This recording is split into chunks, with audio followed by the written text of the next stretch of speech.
Proyecto Escala, INTEC está convocando a los coordinadores de posgrado para una actividad de evaluación de la calidad de la enseñanza en posgrado con invitados internacionales a las 9. Entonces me lo dijeron ayer, yo dije que yo tenía que completar media hora de clase y que iba a llegar media hora más tarde. Okay. ¿Y usted ponía dónde posgrado? Yo encontré posgrado en nutrición. ¿Qué tú crees que Oh. Con Jimmy Barrana. Entonces, acuérdense, ya hablamos de las síntomas que producía la hipoglucemia, no vamos a ir rapidito, vamos a ser puntuales, no voy a hablar mucho, ustedes tienen toda la información, la pregunta puntual me la van a hacer.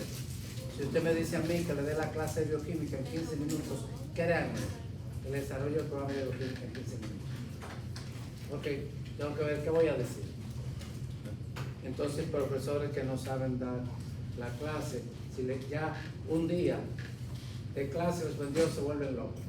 En fin, entonces los síntomas de la hipoglucemia, decíamos que habían síntomas que son adrenérgicos, resultado del efecto secundario de la activación del sistema simpático, y síntomas neuroglucopénicos que se deben a disminución a la falta de glucosa a nivel del sistema nervioso central, como ya discutimos. También el organismo humano tiene dos tipos de sistemas que regulan la glucemia.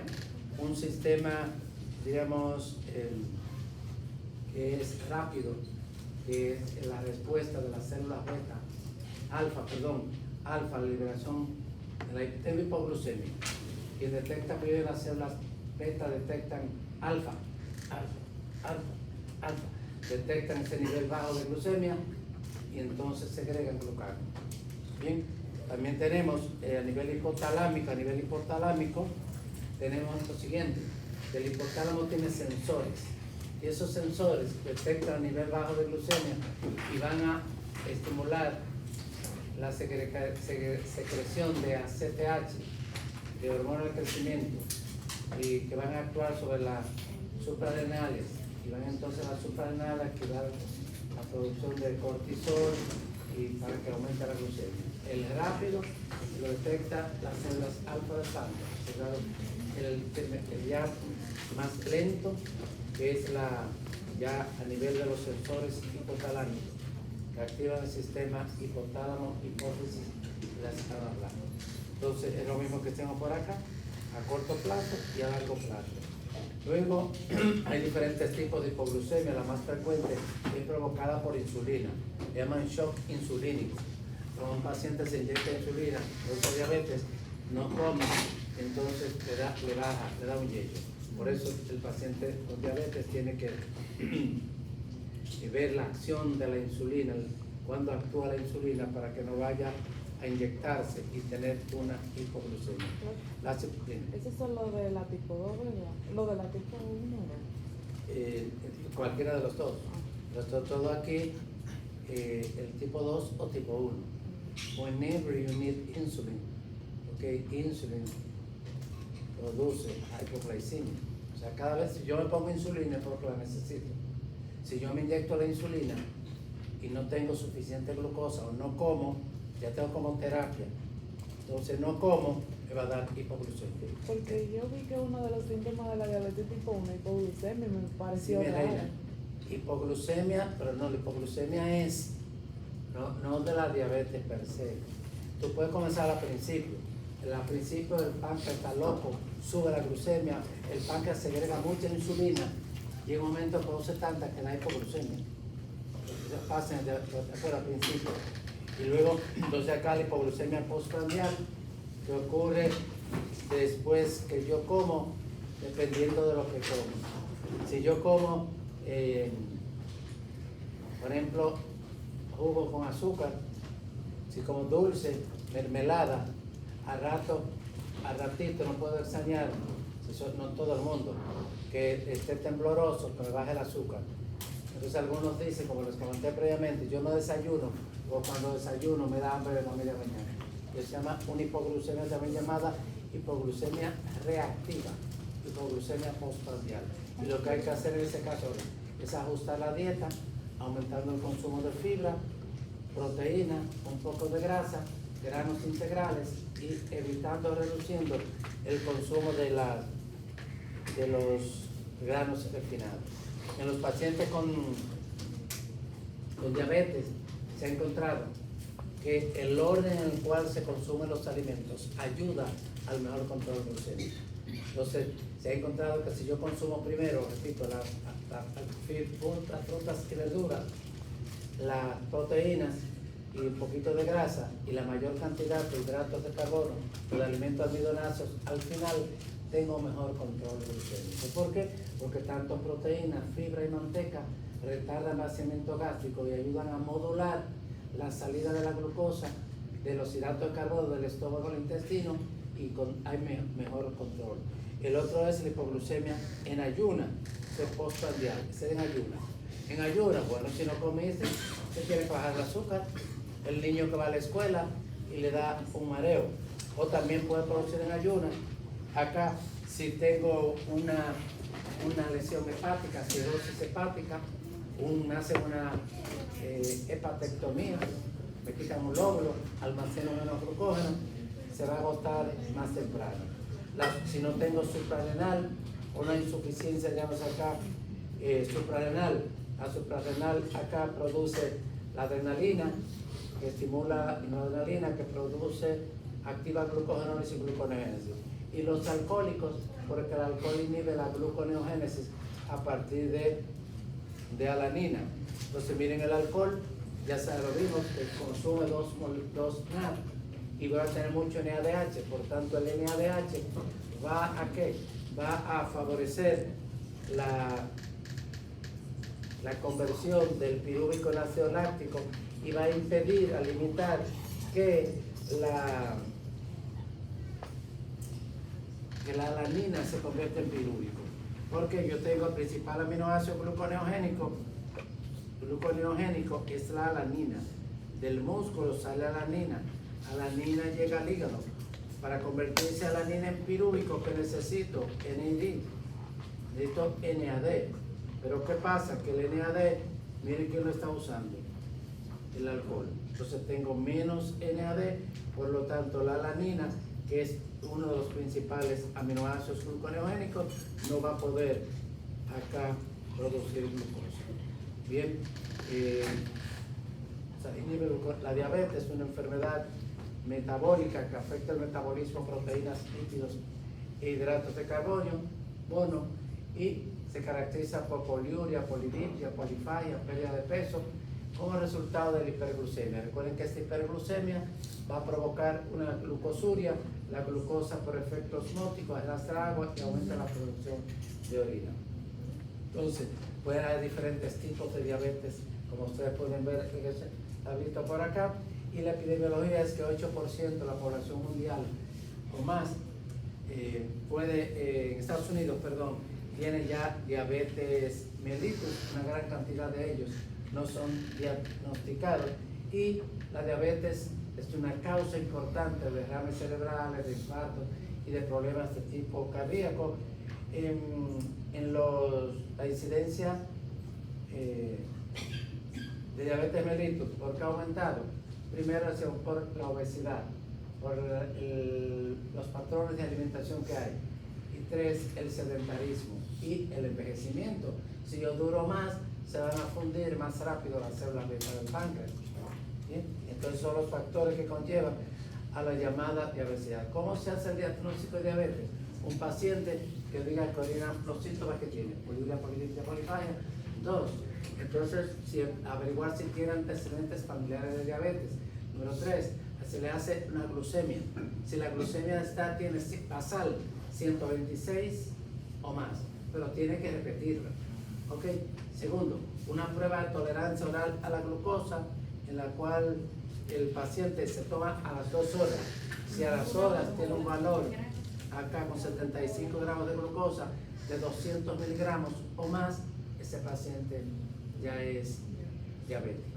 O si tiene una hemoglobina glucosilada o una glucemia al azar de 200, en cualquier momento a usted le toma una muestra, vamos a ver, glucosa en sangre, tiene 200 o más, altamente sospechoso que es diabético. Eso se confirma, por supuesto.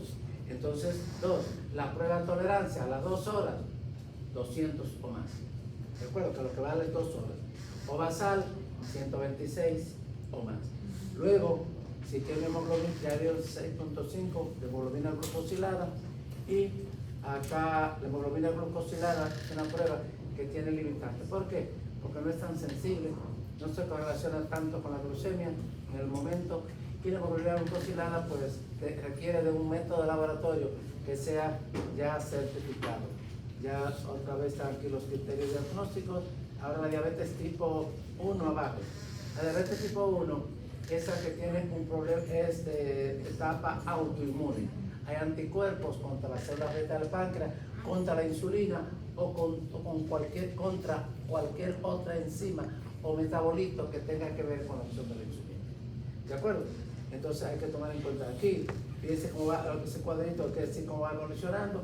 En el estadio 1 la glucemia está normal, pero si pueden detectar anticuerpos contra, que ya explicamos por acá, aquí generalmente la glucemia basal, no hay intolerancia, está bien este paciente. De manera inmunológica se puede hacer de modo que si yo tengo un niño que tiene diabetes tipo 1, entonces es bueno evaluar a los otros niños, a ver por ahí si no hay otro que vaya a tener. Y de manera temprana se detecta, y en el estadio 2, el paciente comienza, aquí mira acá, la disglucemia. ¿Ve ahí? La disglucemia quiere decir que ahora él hace tanto hiperglucemia como hipoglucemia. En el estado 2 es la etapa presintomática, y luego, acá fíjense, decía acá primero, los anticuerpos son los que hacen el diagnóstico. No prueba de tolerancia porque va bien. Luego en el segundo estadio ya encuentra la prueba de tolerancia a la glucosa.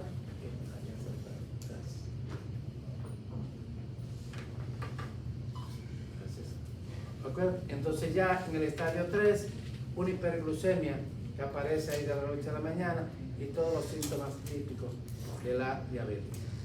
La prediabetes, todo el mundo sabe que es prediabetes, entre 100 y 125.9, glucemia basal. Entonces, acá la prueba de tolerancia a la glucosa de 2 horas, a las 2 horas voy a tener entre 140 y 199. 140 a 199, prediabetes, a 2 horas, ¿qué es lo que importa? 200 o más, diabético. ¿Ya que? Glucemia, 100, 125.9, prediabetes. 126 o más, diabético. Ok, ya vamos, diabetes tipo 1, ya sabemos que es casi siempre está mediada por anticuerpos, y menos del 10% no se detectan anticuerpos, y eso es lo que se llama idiopática. Generalmente está mediada por anticuerpos, representa menos por ciento. Antes, menos del 10% de la diabetes. Antes, la diabetes tipo 2 era frecuente en personas mayores, 35, 40 años. Ya ahora tenemos muchos niños, adolescentes, 10, 12 años con diabetes tipo 2. ¿Cuál es la causa? Los factores asociados: sedentarismo, ¿verdad? Y obesidad. Y la alimentación. Sedentarismo, obesidad y alimentación. Que lo contrario, esas son las armas para prevenir esta enfermedad. ¿Se cura la diabetes? Sí, se cura la diabetes. Depende por qué es curar, depende de la definición de curación. Que durante 5 años estés sin síntomas. Entonces, ¿cómo? Bajando de peso. Punto.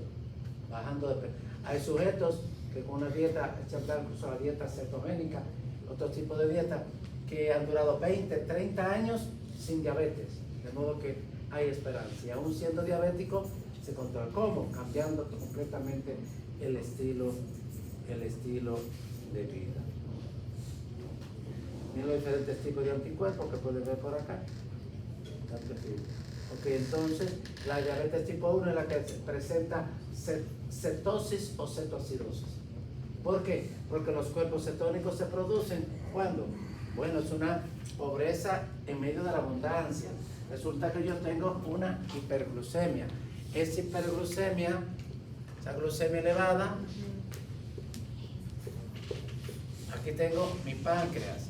Resulta que las células beta no detectan esa hiperglucemia. ¿Por qué? Porque no entra adecuadamente la glucosa acá y no puede censar Entonces, ¿qué hace entonces el organismo ante los diferentes tejidos?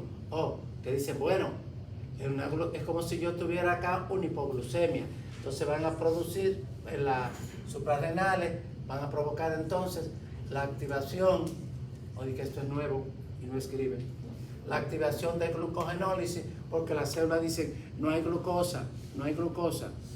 ¿Por qué? Porque hay una dificultad para la entrada de glucosa y su metabolismo en los tejidos. Entonces se va a activar la glucogenólisis y va a dar más glucemia. Se va a activar gluconeogénesis y sube la glucemia. Voy a movilizar proteínas. ¿De acuerdo? Eso pasa en la diabetes.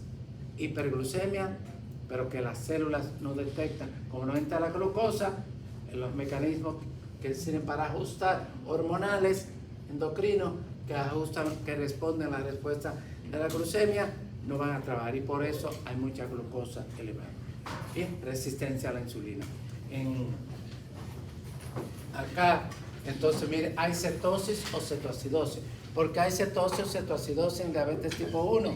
Fácil, que es lo más frecuente, pero es menos frecuente en diabetes tipo 2. ¿Por qué? Porque diabetes tipo 2 yo tengo insulina en menor cantidad o de mala calidad. Acuérdense, yo puedo tener un paciente diabético tipo 2 con niveles altos de insulina. ¿Por qué? Porque la resistencia a la insulina hace que las células beta tengan que producir mayor cantidad para controlar la glucemia. Porque el problema está aquí en ese caso de resistencia a la insulina. Resistencia a la insulina es decir, high level of insulin. Entonces el problema es post-receptor. La insulina se une a su receptor. Pero el problema está que toda la cascada que regula los procesos metabólicos mediados por insulina no va a responder de manera adecuada. Por eso no se extraña en tener hiperinsulinismo como ocurre en los pacientes con obesidad. En la obesidad se producen citoquinas inflamatorias que van a afectar las células beta del páncreas. Y la obesidad peligrosa es la obesidad visceral, porque esa grasa va a emigrar, ¿dónde se deposita? En el hígado. Y en el hígado va a producir, va a provocar hígado graso, que es que la expresión hepática del síndrome metabólico. ¿Y qué es el síndrome metabólico? La unión de 3 de los siguientes elementos. Número 1, obesidad visceral. Número 2, hipertensión arterial. Número 3, alteración de la glucemia. Número 4, la elevación de triglicéridos. Y quinto lugar, aumento del colesterol. 3 de ellos hacen diagnóstico de síndrome metabólico. Bien, entonces ya vimos que cuando yo degrado grasa que va al hígado, el hígado los ácidos grasos se degradan hasta acetil-CoA. Acetil-CoA no puede entrar a Krebs. ¿Por qué? Porque no hay no hay insulina. Insulin is slow, entonces glycolysis is slow too.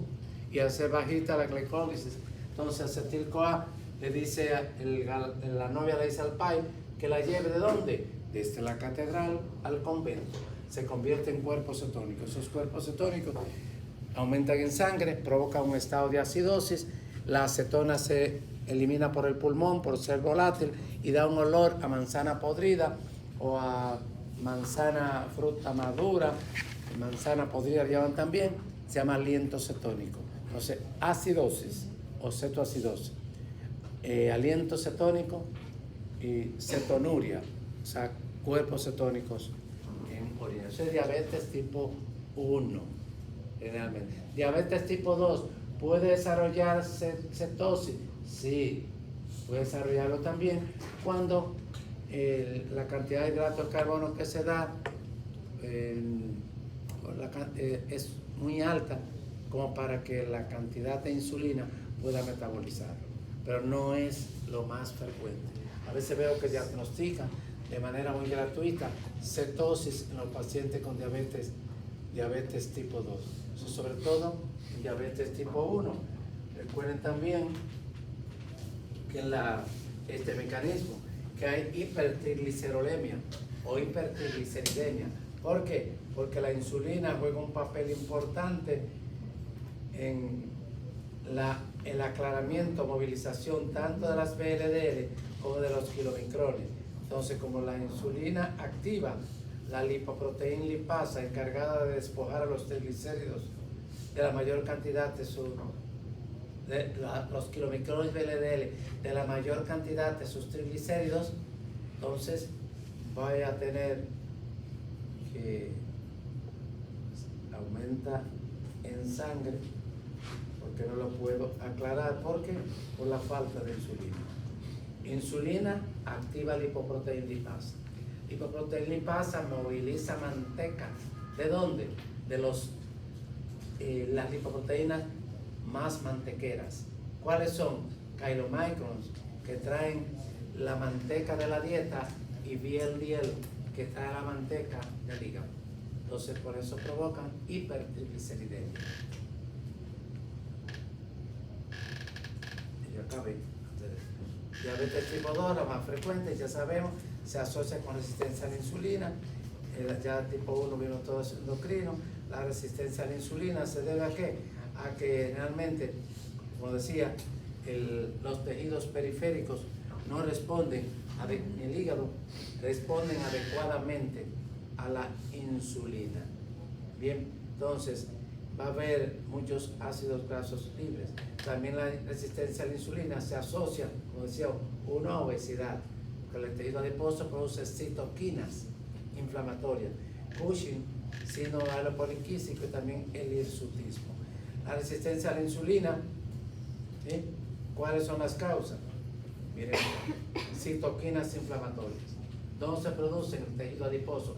Acuérdense que el tejido adiposo, la obesidad, es un estado de inflamación crónica.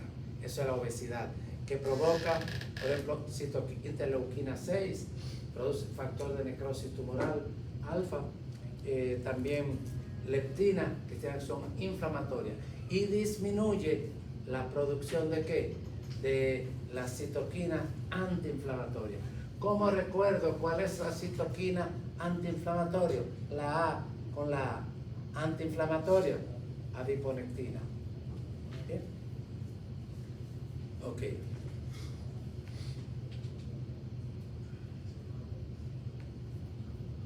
Entonces lo conocen ustedes, la hiperglucemia. Otra vez, que tal se repitió esto. Diabetes mellitus gestacional aparece durante el embarazo. Realmente se hace la prueba 24 a 28 semanas de gestación. 30-50% de cada embarazo subsecuente puede tener otra vez diabetes gestacional. Y el riesgo de tener diabetes aumenta por cada año después de tener diabetes gestacional de 2 a 3%. ¿Qué quiere decir? Que esa diabetes gestacional es aquella señora que desarrolla diabetes durante el embarazo. Se llama diabetes, no es la embarazada diabética, ¿no? Ok, entonces 24, 28 semanas. Acá los criterios diagnósticos, ¿qué mensaje vamos a aprender? A que se esté embarazada, para el criterio de diabetes gestacional, debe hacer la glucemia o la prueba de tolerancia a la glucosa 24, 28 semanas. Segundo, que los valores son diferentes. Por ejemplo, hay criterios distintos. Acá la prueba se hace no con 75 gramos de dextrosa, sino 50 gramos. Entonces, otros le ponen 100, así depende. Entonces, mire acá los criterios. Una glucemia en ayuno de 90 miligramos, o más, 95, perdón, o más. Ya eso habla de diabetes en la embarazada. O de acuerdo a otros criterios, el diabetes gestacional es 105 milimol por litro, perdón, 5.8 o 105, entonces varía. ¿El mensaje cuál es? Hacer la prueba con 50 gramos de dextrosa. Segundo, 24, 28 semanas. Tercero, una glucemia que es normal fuera del embarazo, es anormal, es criterio diagnóstico. 95, o sea, pero está bien la glucemia, pero mire ya, 25 es el punto de corte para hablar de diabetes gestacional. ¿Tiene duda? La mando, ¿a qué tengo que enviárselo? Al endocrinólogo. Entonces, los pacientes para evaluar los criterios diagnósticos hay que tomar en cuenta todos esos factores, sea familiares con diabetes, sea antecedente de obesidad, si tiene alteración del colesterol, problema de hipertensión, etcétera, etcétera, y vida sedentaria. Ese test, ustedes lo tienen a mano, sirve para detectar, es un test, un método de tamizaje para detectar quién pudiera tener o no riesgo de diabetes. Examinado por la Sociedad Americana de Diabetes. La diabetes mellitus sabemos que tiene complicaciones crónicas, dañando los pequeños vasos y los grandes vasos. La microvasculatura afecta, produce retinopatía, también la nefropatía y neuropatía. Nefropatía termina en enfermedad renal crónica. Un alto porcentaje de los pacientes que vemos con enfermedad renal crónica está asociado, hay dos que lideran eso: hipertensión y diabetes. Entonces, cuando están juntos, 95, 98% de los pacientes que me llegan con enfermedad renal crónica o tienen esa tríada, la mayoría: diabetes, hipertensión, obesidad. Diabetes, hipertensión, y todas ellas se asocian con estilo de vida, sedentarismo y mala alimentación. La neuropatía, acuérdense que se manifiesta, se disminuye la causa, disminución de la producción de mielina, generalmente, que afecta la transmisión del impulso nervioso, causando acroparestesia, alteración de la sensibilidad en manos y pies. Cuando fue el lunes, vi una paciente, el martes, en Sedimat, que me la enviaron con polineuropatía del diablazo. Es una polineuropatía tremenda. Ella no sentía los pies, no lo siente. Casi ni caminar puede porque no lo siente. Tiene una gastroparesia tremenda. ¿De acuerdo? ¿Por qué? Y entonces, porque se come y pasan horas y horas. Eso con la doña y no se vacía el estómago. Entonces, imagínense, es un problema serio. La doña es comelona hasta más no poder. Dice que le encanta la comida. Se harta y tiene como 30 años. Dale gracias a Dios que el Señor la dejó viva, a pesar de su estilo de vida de hartona. Como ella vive ya hartona. 30 años, profe. Con diabetes, tiene 30 con ¿Está diabetes. obesa? Sí, por supuesto que sí. Entonces, aquí y placa ateromatosa, enfermedad cardiovascular y el ictus o un problema de derrame cerebral produce la diabetes. Profe, ¿por qué es que La placa diabetes? ateromatosa y el depósito de colesterol y triglicéridos y el estado inflamatorio a nivel del endotelio vascular. Profe, ¿por qué es que la diabetes produce el pie diabético? Dos cosas: el azúcar elevado provoca inflamación del perineuro, disminuye la sensibilidad. Dos, disminuye la irrigación sanguínea. Y tres, aumenta la producción de sorbitol. Y todo eso, entonces, se aumenta afecta la circulación, afecta la actividad nerviosa, entonces te va a provocar todo ese daño. Pobre circulación, tapa el vaso sanguíneo, se daña. La sangre con una glucemia elevada y alteración de la sensibilidad. O sea, lo inflama, le quita, disminuye la irrigación. ¿Y el sorbitol qué hace? El sorbitol, la glucosa cuando está muy alta, entra a la neurona, célula de Schwann, se convierte en sorbitol y el sorbitol, por efecto osmótico, arrastra agua y disminuye la producción de mielina. O sea, la sensibilidad se debe a dos cosas: uno, al edema que provoca la glucosa, los productos derivados de la glucosa, y dos, a la falta de producción de mielina por el sorbitol y otras vías. Esta vía, mira acá, es la vías alternas que se activan, que son exosamidas, que se producen, y sorbitol derivados de los productos llamados de glicación avanzada. El tratamiento, ya sabemos que uno debe procurar la glucemia, depende de la ADA, de la Asociación Americana de Endocrinología, lo que son los criterios que manda o recomiendan: mantener una hemoglobina glucosilada menos de 7 o 6.5, la glucemia basal en ayuna, en esos valores que pueden ver, y la glucemia capilar postprandial en esos valores que pueden tener. Otros objetivos, pues, el paciente mejorar la calidad de vida, lograr un control metabólico, disminuir las complicaciones de la diabetes. Hay una gran cantidad de medicamentos para la diabetes, yo no entro en detalle. Están los llamados antidiabéticos orales, que antes se llamaban hipoglucemiantes, se llamaban antidiabéticos orales. Está la metformina, las sulfonilureas, tenemos los agonistas del GLP-1, inhibidores del DPP-4, inhibidores del SGLT2, etcétera, etcétera. Más por otro lado, tenemos también los tipos de insulina, que hay diferentes tipos, una que es de depósito o basal, otras que después de cuando usted va a comer, cuando come. Y por otro lado, miren acá, ¿qué dice esta tabla? Que hay una gran diversidad de insulina que tiene diferentes puntos de inicio, picos de acción y la duración. Es importante conocer todo eso cuando se maneja un paciente con diabetes. Hay mezclas de diabetes, ustedes pueden ver,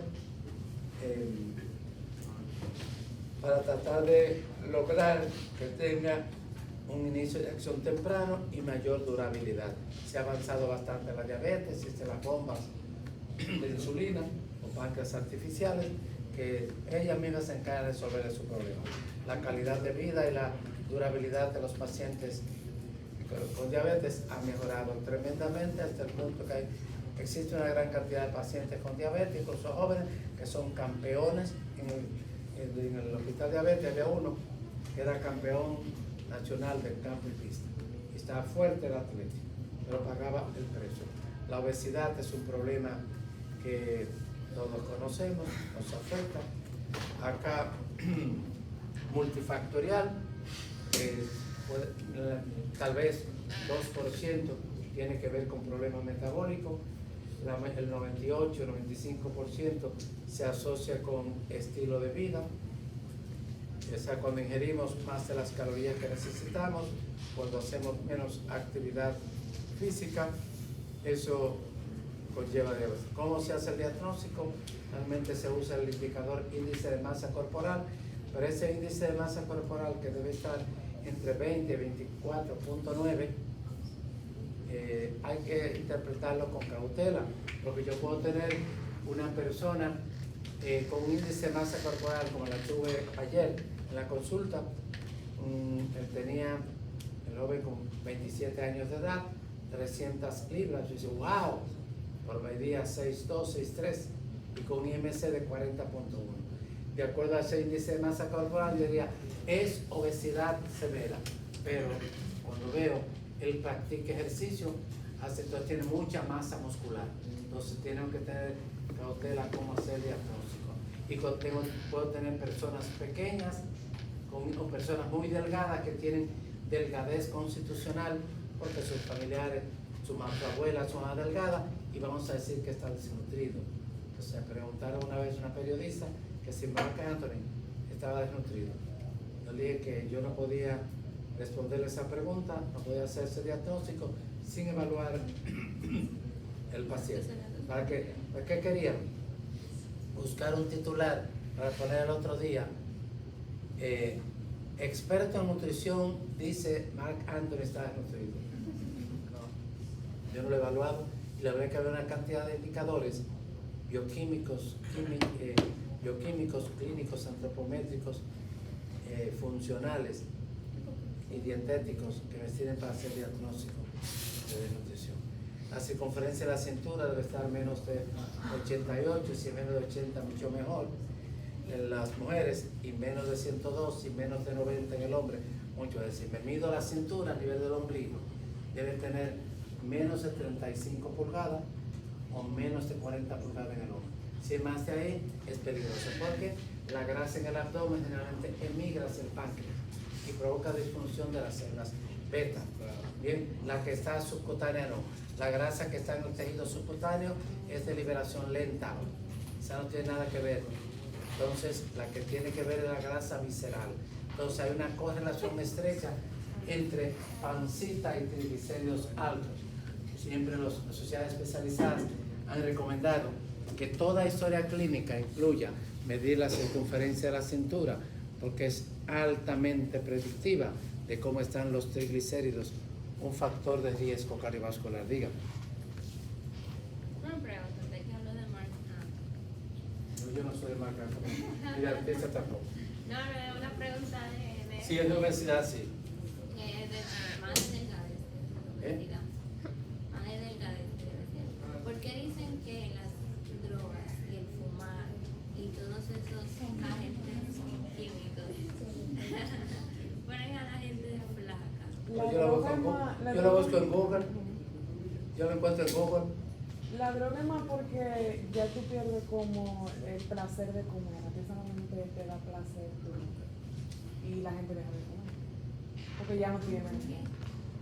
Y entre otros factores, pero ese es uno. Ellos dejan de comer, literal. Bien. ¿Cómo no? Entonces se vuelven locos. Es un trastorno metabólico. Sí, hay un hipermetabolismo. Ok, hay dos tipos de obesidad, tipo manzana y tipo pera. Yo creo que sí, eso mismo, pero porque hay gente que tiene contextura diferente entre todos. O sea, hay gente que tiene, por ejemplo, por naturaleza, tienen así como hourglass, o sea, como tipo pera. Sí. Gente que son como más cuadradas, hay gente que son triángulo invertido. Entonces, eso realmente, la cintura no puede, o sea, yo creo que eso no sería individual de cada uno. Pero como riesgo de factor, todo el que tenga panza, más de 35 pulgadas de panza, se mueve más de 40, hay riesgo cardiovascular protegido. ¿De acuerdo? Entonces, la obesidad que importa es la que está en la panza.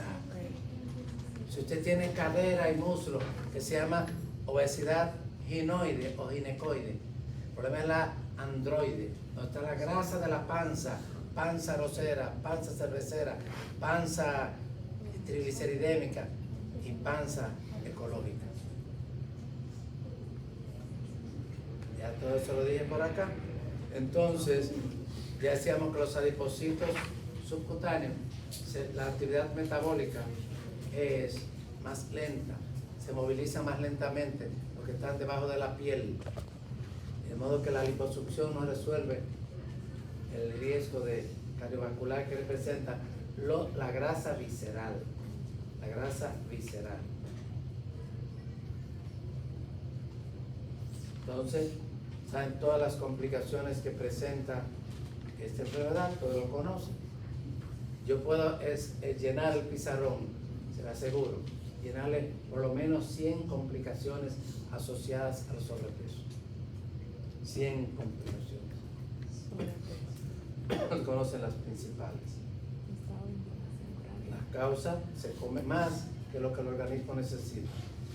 Acá, llamamos los adipocitos, el tejido adiposo blanco, que se llama, ahora se ha conocido como un sistema endocrino, que produce, como mencionamos, tanto esas adiponectinas como interleuquinas, están proinflamatorias. Ven acá, las interleuquinas son proinflamatorias, el 6, factor de necrosis tumoral alfa, y la adiponectina, que es antiinflamatoria. Ya usted lo mismo. Todos lo conocen. Entonces, esos son los factores que conocemos. Bien. El desarrollo de la sociedad, todo se facilita. Hablamos con Alexa, no se resuelve el problema. Ya no nos queremos. Alexa, apaga las luces. Alexa, apaga la televisor. Todo lo hacemos con Alexa. Alexa es la culpable. Alexa es la culpable. Está bueno, yo escribí una poesía. Curioso. Alexa es la culpable de todos mis quebrantos. En los tamaños ya los hot dogs son más grandes, las cajas de papitas más. Ya siguen, todavía las tiendas rápidas tienen refill para llenar. Ellos lo quitaron. Algunas tiendas, los hijos míos, los dos, les gustaba ir allá. Pero por suerte que ya hicieron conciencia. Era así. Sí, porque iban para allá, porque ahí lo llenaban. Y hasta después se querían llevar el refresco para Yo llevaba mi pote propio. ¿Eh? Yo llevaba mi pote. Ah, sí, yo lo llevaba Pero acá. claro que sí.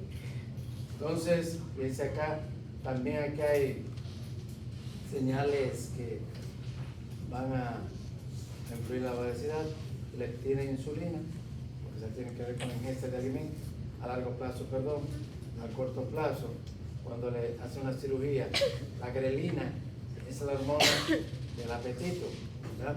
Entonces cuando le hacen una cirugía bariátrica, una manga, disminuye la producción de grelina, baja el hambre y disminuye la capacidad gástrica de alimentos y por tanto va a comer menos, por menos almacenar porque le cabe menos y tiene menos apetito.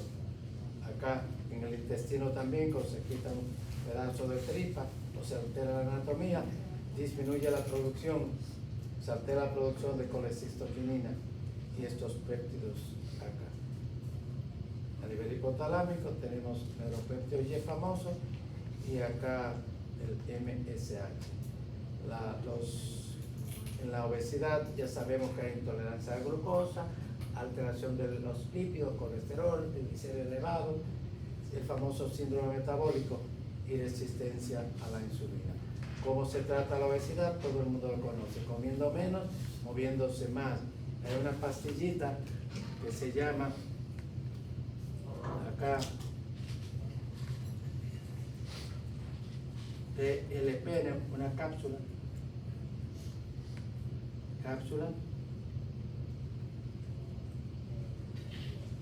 Entonces, uno y uno, vía oral.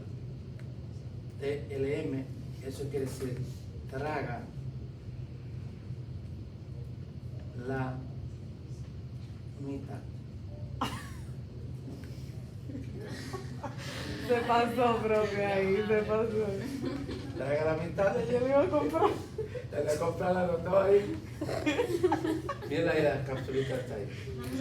Hay muchos fármacos, incluso hay un medicamento que es un análogo de GLP-1, que es por ejemplo Saxenda, y el otro, ¿cómo que se llama? No me acuerdo. El otro que escasea mucho, porque se utilizaron generalmente para tratar la diabetes, pero también ayudan a la pérdida de peso y se han escaseado porque lo están utilizando para el control de peso y es que existe una pandemia de obesidad. El Xenical, que no es más que un inhibidor de la lipasa pancreática, Orlistat, como se llama, y también se llama Alay, doble L, pero inhibe la lipasa pancreática. Inhibir la lipasa pancreática va a disminuir la absorción y el paciente come grasa y lo va a eliminar por las heces. El paciente piensa entonces, y entonces habrán quienes te van a discutir que la grasa que están eliminando ahí es porque es la grasa que el medicamento le provocó la movilización de la grasa del cuerpo. Y dicen, no, es la grasa que usted come. Si usted no come grasa, no va a aparecer grasa con el Orlistat. La cirugía bariátrica, ya hablamos de ella, por acá. Entonces, la reducción de peso, pues,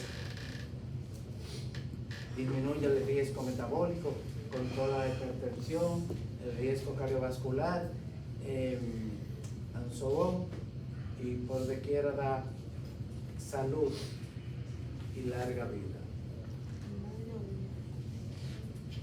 Para hacer aquí ella, y para terminar,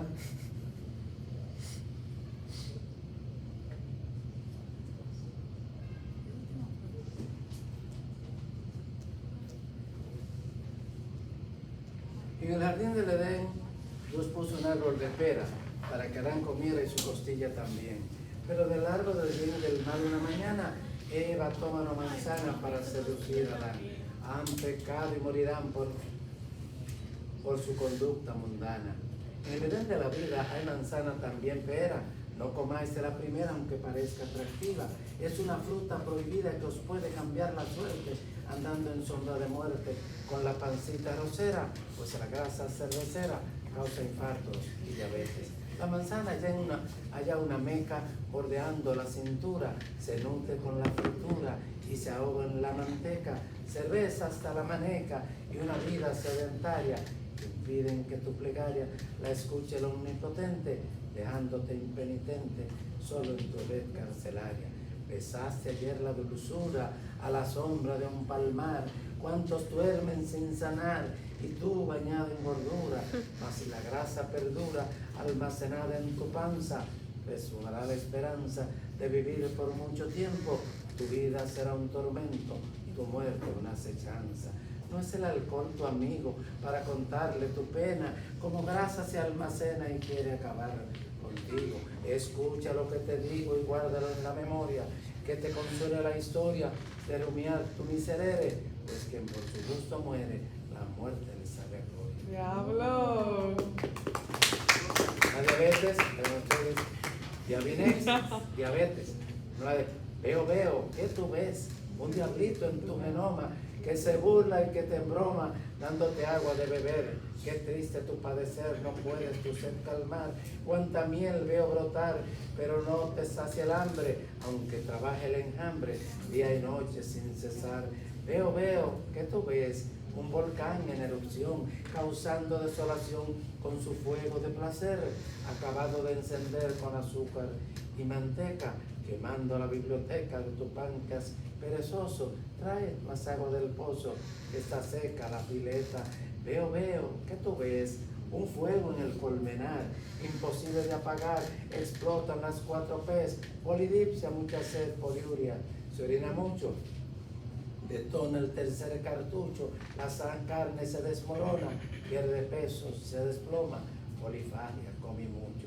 Veo, ¿qué tú ves? Que te gusta el chicharrón y sueña tu corazón con un plato de puré adornado con paté. Ay mami, qué delicioso, de salami toma un trozo y un pedazo de telera y agrega a mi lonchera un bizcochito sabroso.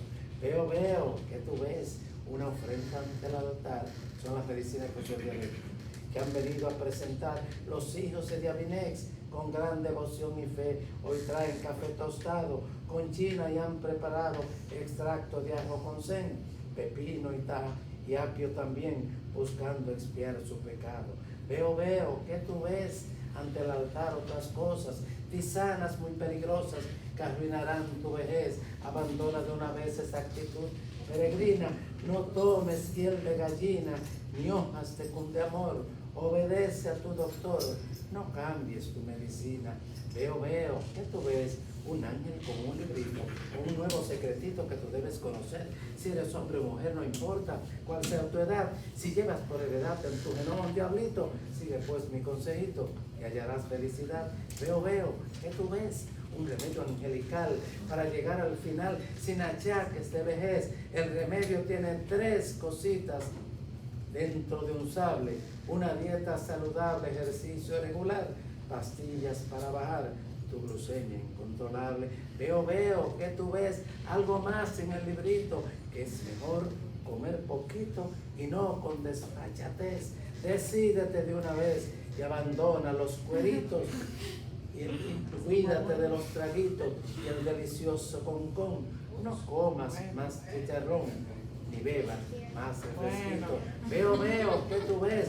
Muchas verduras y frutas, señalándote las frutas que tú debes escoger. Olvídate del placer de comer con tanta grasa. El dulce es como una brasa, la sal es como un suplicio y la falta de ejercicio está minando tu casa. Adiós. Vamos. Este es el libro Espinelas sin espinas. Hacia Allá. Señores, me están aplicando la encuesta algunos. ¿Quién ha Claro. aplicado la encuesta? Ya mando por un grupo. Sí, para que a ver si Yo se la lleno. mandé a mi abuela, pero después me pregunta si yo la hice. La abuela no lo va a llenar, ¿no? Porque la abuela no tiene eso. Ayuden, colaboren con este estudio de INTEC, de Acacho, aquí institucional, de su universidad, para conocer la problemática de la diabetes y la obesidad. Adiós, no me pregunten nada porque me están esperando, que tengo una hora.